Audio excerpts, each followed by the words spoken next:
Malapit na kami sa highway.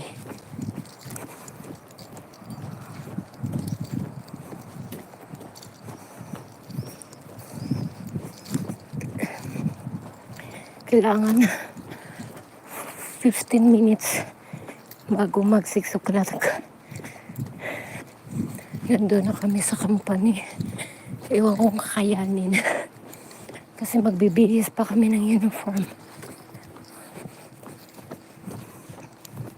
Kaya hindi talaga kaya pag 5:30 na kami umalis ng bahay. Kailangan 5 pag morning shift kami.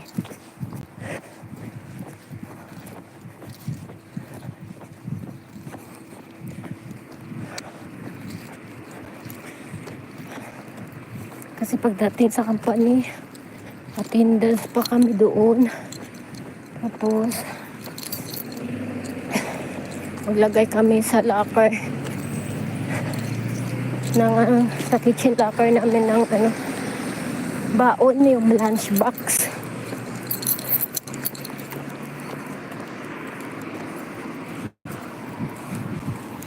Ayan, minto.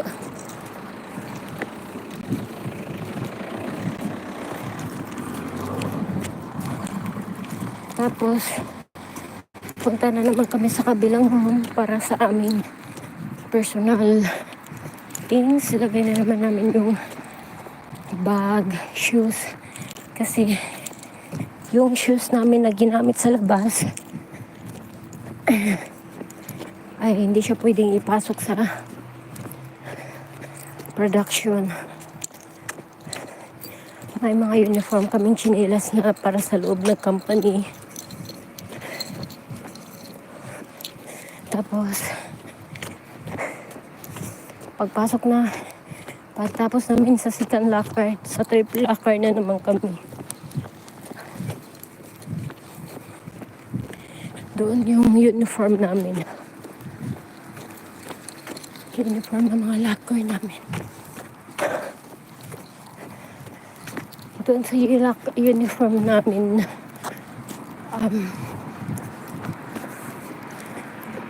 doon yung boots. All white ang uniform namin. Boots. Yung long pants. Long.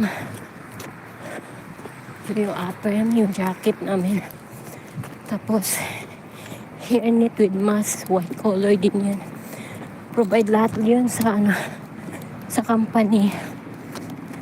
Tapos, pagdating namin sa production, doon na kami kukuha ng kulay blue na apron, plastic siya, disposable. Tapos yung gloves. Tapos yung ilalagay dito sa ilalagay namin sa kamay para hindi kami gaano madumihan pag magtalsikan yung cheese.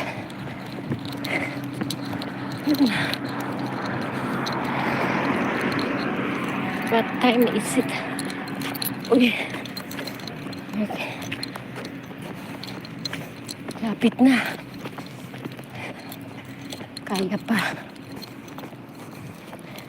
May time pa kami magbihis na yun. Ito ang mga suot namin.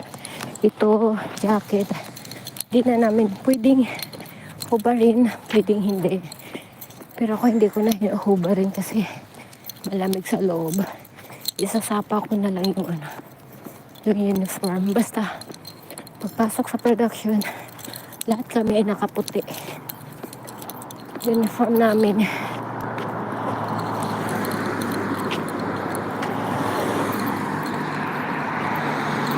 Shout out 20 seats. Shout out name 59. Thank you.